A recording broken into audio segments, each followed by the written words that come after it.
a variety of winter squash types, and acorn squash tends to be overpowered by the popular butternut squash and spaghetti squash. But acorn squash is bright orange on the inside, which makes it very rich in beta-carotene that gets converted into vitamin A.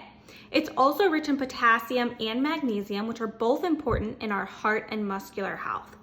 And one serving of this type of squash has almost 40% of our daily value for vitamin C, making it a great choice for optimizing immune health during the colder months. We are going to be using 1 medium acorn squash, which should be washed and scrubbed before slicing in half.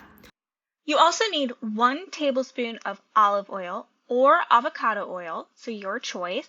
I like to add half a teaspoon of ground nutmeg, but feel free to use whatever seasoning of choice for your dish. And then of course you need a little bit of salt and pepper. So we're gonna start by preheating the oven to 400 degrees Fahrenheit and then line a baking sheet with parchment paper. After washing the acorn squash, you're going to carefully remove the stem, then place that flat side down on the cutting surface. And you're carefully going to slice in half lengthwise so that you have 2 pieces that I will show you in a second.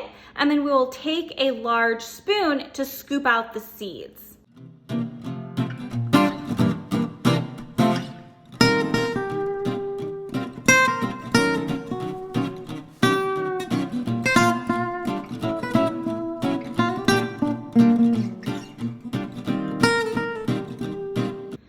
You can easily save these seeds and roast them just like you would pumpkin seeds if you like. That'll help minimize any food waste. But next up, now that we have these scooped and sliced in half, we'll place the flat side down again, and then we're gonna slice these in about 1/2 inch thick slices across.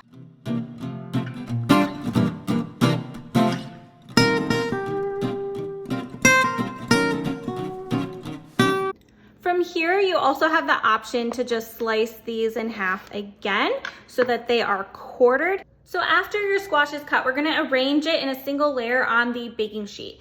So now we're gonna drizzle 1 tablespoon of our olive oil over our squash.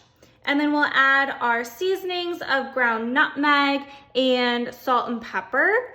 And you can either use a spoon or spatula. I'm just gonna use my hands to toss everything together, add the seasonings, and then we'll flip it to make sure that each side is seasoned well. And now we're gonna put both of these in the oven for about 30 to 40 minutes or until the squash is fork tender. But I'm going to set a timer for 20 minutes so I can flip the squash pieces over halfway through cooking.